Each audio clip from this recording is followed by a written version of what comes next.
Hi, Grade 1. Welcome to Story Time. Today we're going to be reading Walt Disney's Sleeping Beauty. Long ago in a faraway kingdom, a tiny princess was born. Her parents, the king and queen, named her Aurora. Her parents announced that Aurora would one day marry young Prince Philip. He lived in a neighboring kingdom. To celebrate Aurora's birth, the king held a great feast at the castle. People came from near and far, bringing gifts for the child. 3 good fairies came out to the feast, and they brought the baby special gifts. "Mine shall be the gift of beauty," said the first good fairy. "Mine shall be the gift of song," said the second. And before the third fairy could speak, an evil witch named Maleficent appeared. She was angry because she hadn't been invited to the feast. Maleficent warned that on Aurora's 16th birthday, the girl would prick her finger on a spinning wheel and die. But the third good fairy had not yet spoken. "No, the princess will not die," she said quickly. "She will only sleep until true love's kiss breaks that spell." To keep Aurora safe, the king and queen secretly sent her to live with the good fairies. The fairies called the child Briar Rose so that no one would know who she was.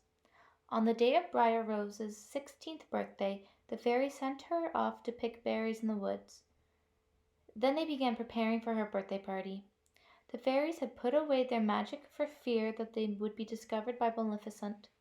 But after struggling with a lopsided cake and a dress that didn't just look right, they retrieved their magic wands and set about making everything perfect for Briar Rose.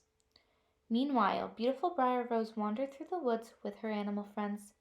Suddenly a handsome young man appeared. Briar Rose did not know it was Prince Philip. Later that day, when the birthday celebration was over, it was time for the princess to return to the castle. She was going to live with her parents once again. That night the evil fairy Maleficent appeared at the castle and lured Aurora away to a lonely tower. There she tricked the princess into touching a spinning wheel. Aurora pricked her finger and fell into a deep sleep. To save the king and queen from terrible heartache, the good fairies put everyone in the castle to sleep. Meanwhile, Maleficent wanted to keep Prince Philip away from Aurora, so she locked the prince in the dungeon. Philip was not a prisoner for long. The good fairies brought him a magical shield and sword. Soon he was on his way to rescue the princess. To keep Prince Philip from entering the castle, Maleficent surrounded it with thick branches full of thorns. But that didn't stop the prince. As the prince came closer to the castle, Maleficent turned herself into an angry dragon. It was a terrible fight, but Philip used his magic shield and sword and finally defeated the dragon. Prince Philip raced to the tower and found the Sleeping Beauty. He kissed her tenderly, and the princess awoke. At the same moment, everyone in the castle awoke.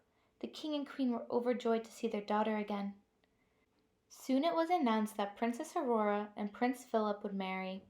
Everyone in the kingdom rejoiced, for they knew that Aurora and her prince would live happily ever after.